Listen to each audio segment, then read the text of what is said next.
Hello and welcome to How to Create High Converting Landing Pages, a video series brought to you by Contenofy.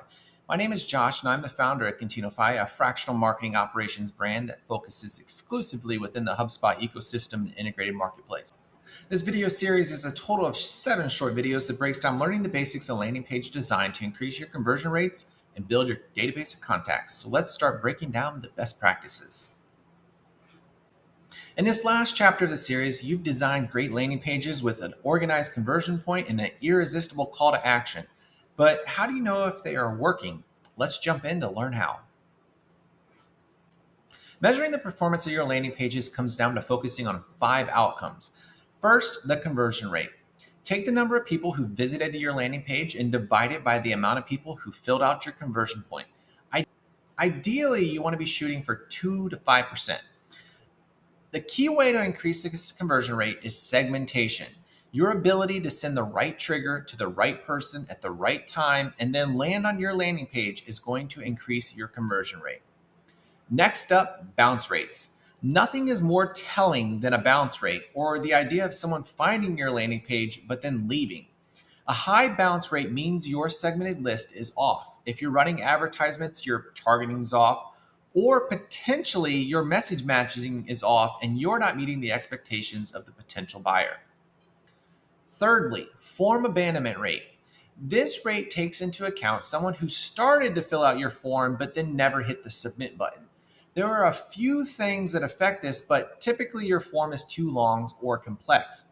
How you can fix this is by looking at which input most of your form abandonment starts, and then start asking yourself if this information is necessary. One red flag with form abandonment is if you're asking for a phone number. Considering we do most of our sales calls via a digital meeting these days, there is no reason you should be asking for a phone number until someone becomes a customer. Next to last is the average time on page. While this can be a mixed bag, the hope is with landing pages, unless you've made a long form sales page, the average time should be short. You have their attention at this point. You're just trying to convert it. And honestly, that shouldn't take that long. Last up, revenue impact.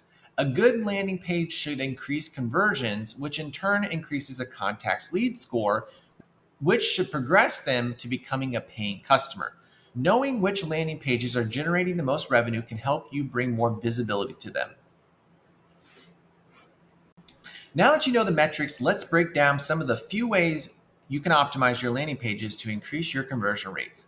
What's nice with most landing page software is that you can do A/B testing. A few elements to consider are the following. Headlines are usually the first thing people read when they find themselves on your landing pages. Trying variations of headlines using different language, length, or tone could persuade people to take more action.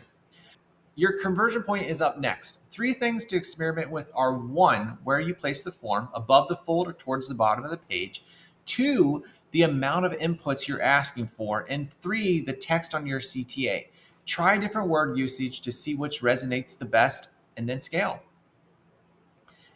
Next up, images. While a lot of landing pages don't use a lot of imagery unless you're sharing a screenshot of the asset they are about to receive, you still want to take note of the images you are using. Next to last, copywriting. Are you saying too much or not enough? Are you being too pushy or too passive?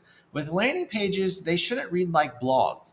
There is a clear distinction between content marketing, where you're typically educating, and copywriting, where the emphasis is on action and taking next steps. Lastly, thinking back to the conversion rates on the last slide, are you sending your landing pages to the wrong audience? This might seem simple, but I've worked at too many SaaS brands where we didn't have a lot of landing pages to point to, and by default, we would just choose the closest one. But of course, then the message matching was off and we saw it in our conversion rates. So that concludes how to create a high converting landing page. At this point, you should be able to define the goal of your landing page, have a well-organized conversion point with an irresistible CTA placed on a good designed landing page. And once your contact converts, you wow them with a great follow-up. If you do this all well, your conversion rate should be top performing and your lead generation and pipeline growth should be following right behind. If you're not comfortable with all these steps or just don't have the bandwidth, as always at Contenofy, we would love to have a conversation with you to discuss taking this off your plate. As always, my name is Josh, and it's been a pleasure sharing with you the best practices for creating a landing page. Until next time, I'll see you later.